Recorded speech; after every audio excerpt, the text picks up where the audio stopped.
Hey everybody, guess what? This is the Living the E-Hustle podcast, and we're going to talk a little bit about something today that I think gets a little bit misunderstood just because of the times. I get people asking me about distressed properties and foreclosures and stuff like that all of the time, right? So what I want to talk about is actually distressed properties. What is a distressed property, number one?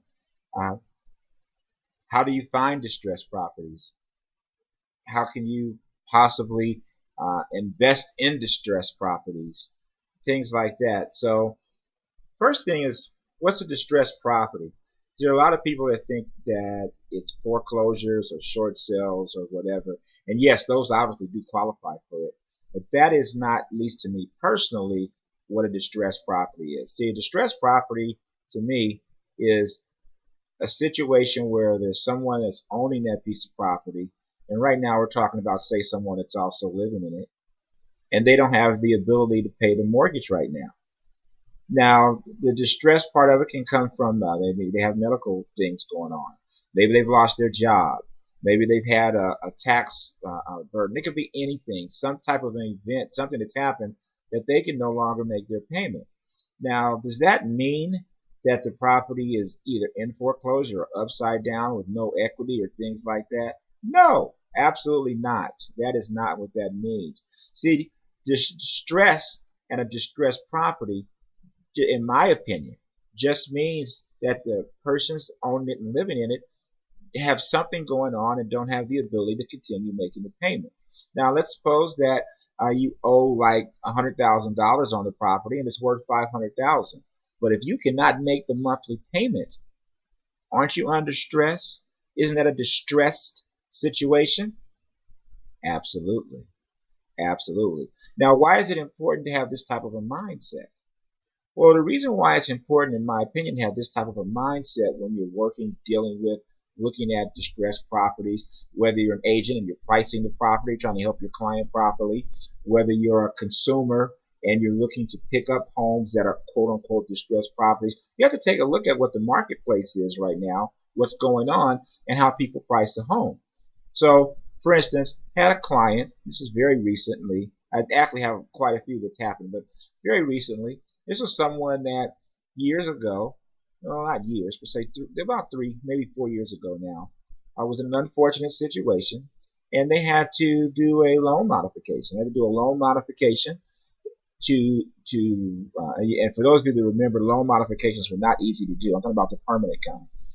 And they had to we were able to help them get a modification and keep them in their home. So when I met with them, their goal was to stay in their home. Their goal was not to sell it. And in addition to that, at that particular time, their home was upside down. So if they would have sold it, it would have been a short sale, right? So here we are, actually, 4, maybe even 5 years later, when we spoke, and the wife called me, and unfortunately, their family decided to go separate ways, and she had been carrying the house note now for like 2.5 years. Her job just cut her pay, so now she could no longer afford it. And she's like, Elgin, what do I do? I mean, I can't, I can't afford it. And we ran the numbers. She was under stress. She was behind in the payment. And when you're behind the payment with a loan modification, man, you go straight to foreclosure. And she's obviously just concerned and just stressed. And we just looked at the numbers in her case. And it's like, listen, we can sell this thing and we can sell it. We might have to discount it just a tad, not a lot, for your condition and for the time we need to have it closed and you out of here by. And upon doing that, guess what? At the end of the day, she walked away with about $300,000, where she was struggling to make her monthly payment. Now, I want to tell you something, that this is not just an aberration. This is of the norm. There are plenty of situations and people that fall into that category, that the property is not upside down. The property still is a situation, but they have to sell. So when you have to sell, it's a little bit different. Is that considered a distressed property? In my opinion, absolutely. You got to see, right now the market is still uptrending. meaning that the property values continue to go up. The market has continued to go up, mainly in the areas I service because there's a lack of inventory. There are just more buyers than there are homes for sale. And with the interest rates going up a little bit and continuously rising, that there are buyers that are desperate to get homes right now because they want to get in while the payments would still be lower and affordable for them and for what they qualify for. So when you really look at that and you look at the situation, people that may have distressed properties and do not necessarily have to lose them. They do not have to go through foreclosure proceedings. They do not necessarily have to do short sales, but they have to sell. So the reason I'm saying that to you is you're quote unquote as a buyer may be looking to purchase a distressed property, but you're looking at foreclosures. You're looking at what you think are foreclosures. What you're looking at are people that have notice of defaults, notice of trustee sales, and you're looking there along with every other person that's a vulture-like situation. And I don't mean to say that in a mean way because you're quote unquote looking for a deal, and you're looking on some of the sites and the public records, and you see someone owes X amount of dollars and they're behind a few bucks, and you're gonna walk in and just pay somebody, hey, just give me your house for $10,000, and you walk away from all that type of stuff. That crap right there. You're looking to do that. Well, hey, guess what?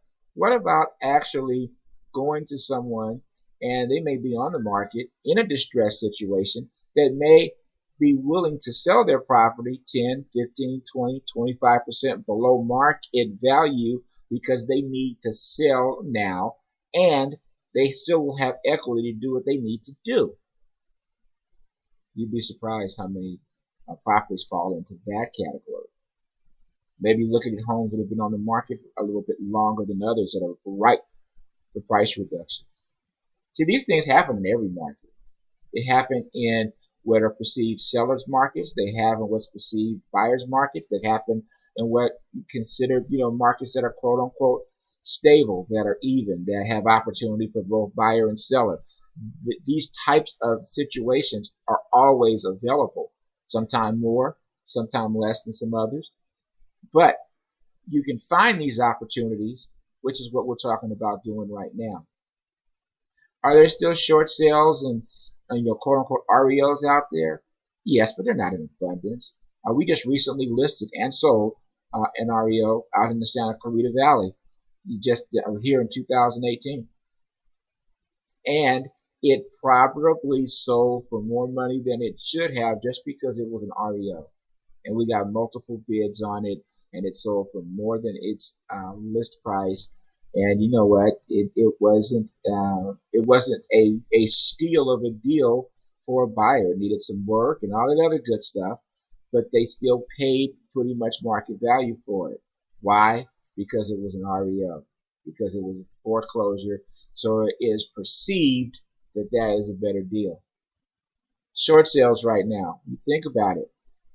If you're going into a situation with a short sale, why would the bank sell the property for less than what market value is? I mean, think about it. If the property is worth $500,000 and you're trying to short sell it for $300,000, why would the bank do that in this environment? Why wouldn't they just foreclose and sell it themselves for $500,000? Seriously, you guys think about that. Think about it as a business and a business decision. So at any rate, we're going off a little bit on different tangents and different stuff. I just wanted to talk to you there quickly about distressed sales. Change your mindset on what a distressed sale is if you're looking to purchase it. And as a seller, change your mind or really look into what your situation and circumstances are. 5 years ago, your distressed sale may have been a situation where you had to do a loan mod or you lose your home in foreclosure. A distressed sale today means you might sell it and come out of there with $300,000 or $400,000 in profit. Think about it. And remember, no matter what you're going through in life, it's just a temporary condition because things change. And no matter what happens, it truly is a great life. All right. God bless. To the next podcast, people. Baby, baby.